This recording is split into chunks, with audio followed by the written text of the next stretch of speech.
My spouse belittled me for years, claiming I amounted to zilch. I bided my time, siphoned away all his funds, and walked out the instant he got canned from work. Now he's penniless, unemployed, and crashing at his mother's place. He rings me up 30 times daily. I crossed paths with Richard at O'Malley's, this neighborhood pub in the city center where folks flock post-shift on Fridays.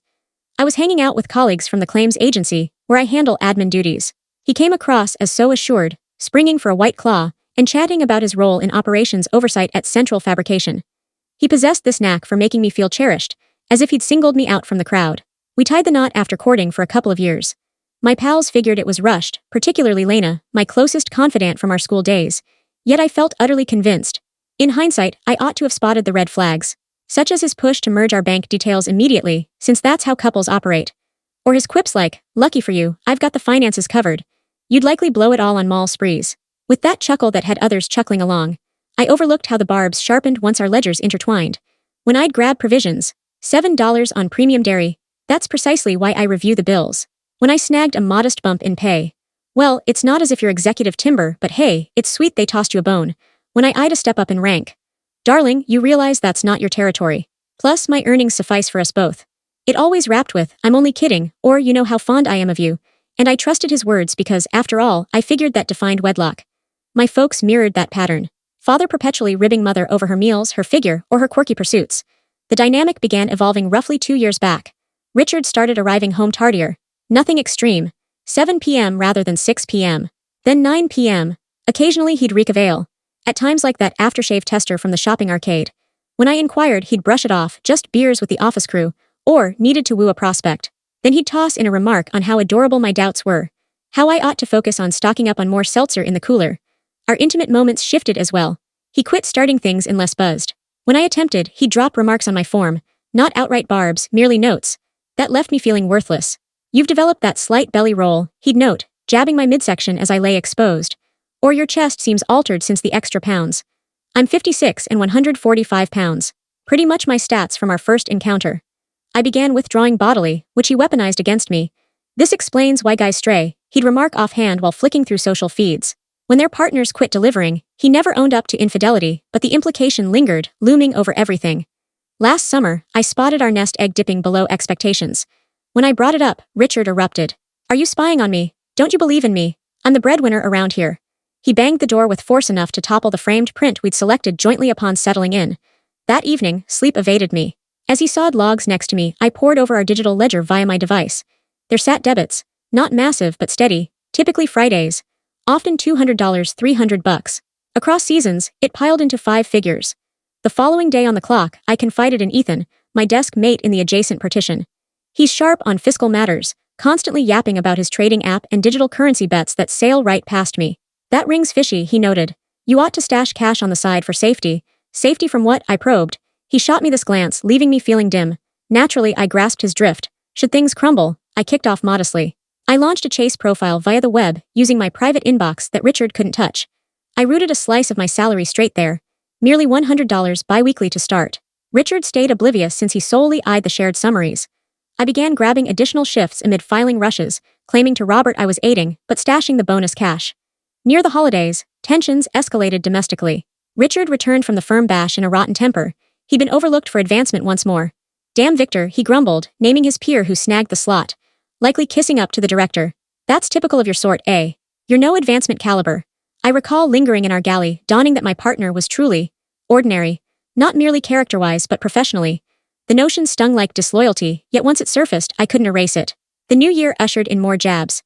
On my cuisine, I suppose not all can whip up palatable noodles. On my circle, Lena's unattached cause she's a tough nut like another I recall. On my kin, your brother's offspring are such noisemakers. Reckon clamor and irritation course through your bloodline. I commenced logging it all in my device's memo section. Timestamp, hour, verbatim line. I can't say why initially. Perhaps to affirm I wasn't losing it, but it turned routine, then nearly soothing. Evidence I wasn't fabricating. February unveiled the charge logs. Not our standard MasterCard. A Chase card unknown to me. Bills forwarded to his office mail that I glimpsed solely cause he dozed off midstream on his machine. Tabs from spots like Golden Moon Lounge and Elite Den. A quick search revealed these as gentlemen's clubs by his building. I skipped the showdown. Rather, I ramped up my covert deposits and began scouting rentals on listing sites over breaks. In April, whispers of cutbacks swirled at Richard's outfit. He trudged in more riled, guzzling extra brews, delivering keener digs. Should I get axed, you'll at last grasp true labor, he'd declare. As I mentally tallied remaining checks till escape. Just last week the axe fell. He buzzed me mid-shift, tone laced with fury. They axed me. Victor's unit dodged it. Bloody quota filler, no doubt. My pulse hammered as he ranted on. Skip supper prep, hitting the town with the lads. He rolled in at 2 a.m., tottering tipsy. I feigned slumber as he bumbled through our chamber, grumbling on thankless spouses and how nobody valued a fellow who'd given his all. The dawn after, he dozed till midday while I stealthily shifted funds from our communal pot to my hidden vault. When he surfaced at last, bleary and belligerent, he laid out his scheme. We're relocating to my folks till I land a gig, he proclaimed, no query, mere fiat. You'll tender resignation at your piddly post. As if your take-home counts for beans. I dipped my head mute, pondering the flat I'd already leased. The one greenlit the prior day, the one utterly off his radar. What cat got your tongue, he scoffed. Naturally, you never offer worthwhile input. A spark within me at long last ignited. 8 years of taunts coalesced into stark insight. I gazed at him, truly beheld him. This run-of-the-mill fellow with receding locks and an expanding paunch who'd persuaded me for ages that I was worthless. On the contrary, I murmured softly, I do possess a view. That's when I announced my departure, that I'd plotted it for seasons, that I was aware of the dens, the vanished cash, the whole mess. His visage cycled through contortions etched in my memory. Astonishment, denial, fury, and ultimately, dread. You can't depart, he stammered. You're nil sans me. Who'd claim you? You can't even juggle funds. I merely grinned, snatched my ready duffel from the foyer cupboard and strode away. 3 days on. I'm penning this from my fresh digs. No extravagance, merely a studio by the green. Richards dialed my line 37 times this day, messaged 19 folds, dropped recordings from weepy pleas to savage warnings. Evidently, he unearthed I'd relocated most of our reserves, all above board. My signature graced the ledgers as well. He's bunking with his ma now. Jobless, tapped out, wifeless, merely his boyhood quarters and his bruised ego. Initial follow-up. Firstly, gratitude to each for the backing on my prior share. I've scanned every reply, and they've buoyed me beyond measure, particularly on evenings when I second-guess all. Precisely 7 days post-split from Richard. The initial blow wasn't some grand liberation rush. It was clocking I'd omitted my device cord. Wasted my debut liberated Eve with my gadget at 12% juice, too jittery for shut-eye, eyeing tutorial clips on dim screen about tidying compact zones. My fresh pad is, a pad. The loo vent emits this odd rattle, and the chap next door rehearses fiddle at dawn, yet it's solely mine. I snagged a drape for the bath from the big box store yesterday. One of those fabric sorts with tiny fringes. Richard would have loathed it, dubbed it bland suburban flair, and jabbed at how I can't select privy trinkets unaided.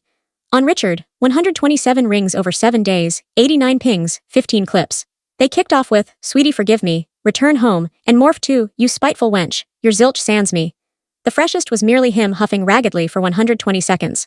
I've ignored them all, but I'd fib if I claimed they left no mark. Greta, my in-law, popped by my office yesterday. That was a treat. She wept, claiming Richard skipped meals for days, skipped baths, rambles on forfeiting it all. A sliver of me twinged with remorse. Then she added, he's contrite over the dens, dear.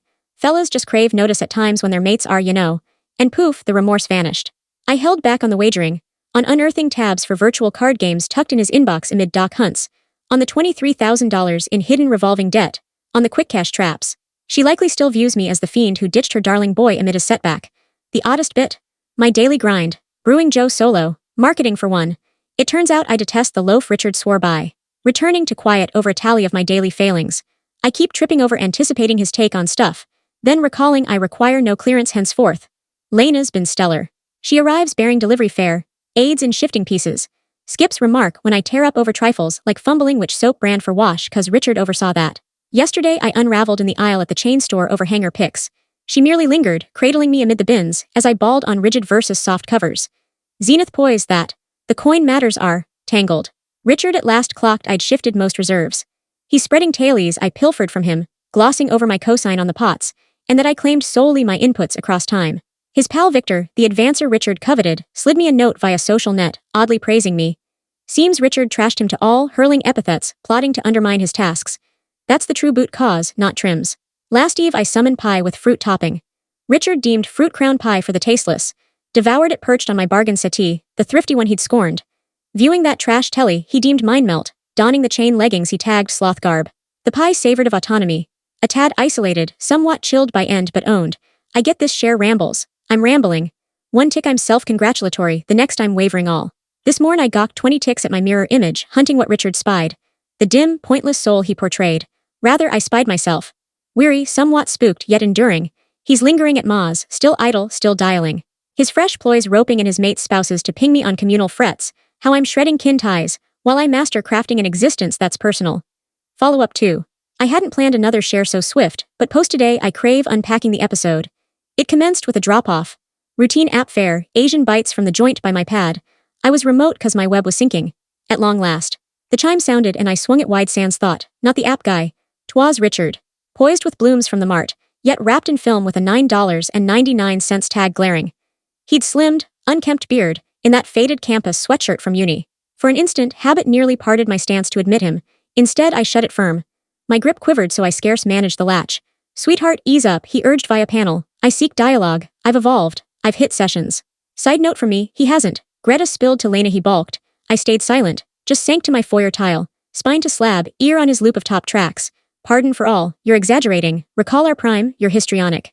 I yearn you, your nil sans me, I adore you, you spiteful hag. This dragged 45 ticks. My hall mate, kindly elder who tends my greens on shifts, summoned cops. By arrival, Richard had bolted, but not sans shoving a note beneath. I haven't cracked it. It's perched on my prep slab like a fuse waiting spark. The badges were, badges, logged it, advised buzz if he reappears, floated cams. Already nabbed via web shop, nods to suggestors in last share's notes. Turns out Richard traced my spot via Greta. She'd quizzed Lena's kin on my spot cause fret for me. I'm past ire at Greta. She's snared in Richard's web like rest. She truly sees her lad as the scarred one. Post badges, I endured a light freakout in the lav, not cinematic collapse, just perched on throne cover, thumbing shorts vids aimless while coaxing steady breaths. Jolly era, bilate on duties rest of day. Supervisor got it. She weathered a kin, it seems. Queer how throngs emerge with parallel tailies once you air yours. Lena swung by post-final mark. Toted vino and those ice starters from the gourmet chain we grabbed in uni. We dodged Richard chat. Rather, eyed trash screen and puzzled if my odd roof blot evokes foul or hair more. The bit jangling my skull fiercest. Spotting Richard today he appeared, shrunken, not bodily, though he's trimmed, but as if, lessened, the chap who dwindled me for years abruptly loomed far less ominous than his mental specter. No mistake, I'm wary still, I'm irked. I'm blue but chiefly drained of flinching at each gadget ping, drained of eyeing mirrors for his ride, drained of sensing the next blow looms, bits on other lanes, swapped every passcode. Anew, nabbed solo stream service. Farewell Richard's queue, nabbed a chime sentry cam, launched counsel, true counsel, not the sham Richard touts. Rescued a feline from pound. She's dubbed Spud and critiques all my moves. The queerest days roll on. My rinse unit craves emptying. My greens crave drench. Spud craves pan scrape. Globe halts not for ex-spouse's spectacle on stoop. Oh, and the app holler did arrive eventual. Grub chilled. Gobbled anyway. The note lingers on slab. Sliver craves torch. Sliver craves scan. Bulk craves today's blank. Follow-up 3. I hit the upscale grocer yesterday, spoiling on their deluxe pasta bake from Steam Bar. No shade. When I clashed trolleys literal with Victor. That Victor. The one Richard pinned his oust on. You know that cringe tick when you collide with an acquaintance unsure on greet. Amp it thousandfold when it's ex-mate's old peer he deemed life ruiner. But Victor beamed and queried my state. We snagged brew at the in-house cafe. His tale? It illuminates heaps. Richard's boot wasn't trim, nor Victor's snag. 'Twas nabbed faking bill logs. Those prospect huddles at dens, logged as trade tabs. The squad feeds at triple digits. Lone jaunts to game dens where he'd stake on matches. But the twist, firm-eyed leniency. Floated repay and rank drop. His retort, raged on Victor, uninvolved, gunning him with menaces HR couldn't shrug. Victor flashed me snaps of pings Richard fired post-acts. There, grim, heaps of slights, heaps of warnings. Seems Richard peddled to crew Victor bedded me. We'd scarce chatted pre-yesterday. I perched in cafe, clutching tepid brew, clocking the chap I'd wedded was stranger yet than reckoned. Other bits. Spud my tabby, deems 3M prime for agility drills. At last cracked Richard's note. Hauled to counsel first. 'Twas 8 sheets of plea blame flip. Nabbed chime sentry post drop-in. Priceless. Launched bend poses via screen guides in den. Richard deemed poses. For those too dim for true toil. Unearthed early log from courtship dawn. Perusing it, eye-opening. The log bit's toughest. I scribed my fortune that Richard picked me. How I must strive to suffice him. Full page on slaving thrice hour on his fave feast post his claim I prep like food foe. Greta rang yesterday. Kicked with standard shame on Richard's skips and sobs non-stop. Then drop gem.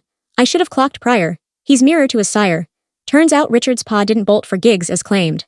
Bolted post-wagering nest egg and capping tabs in Greta's name. Cycles echo true. I'm past wrath, truly, mostly sense. Odd, like shedding pinch footwear post day. Ease hits swift, but those skin marks linger to soften. Bits shifted in thrice moons. I stream any screen sans quip. My food tab halved prior. Turns out I skip pricey fuel sticks and jolt cans.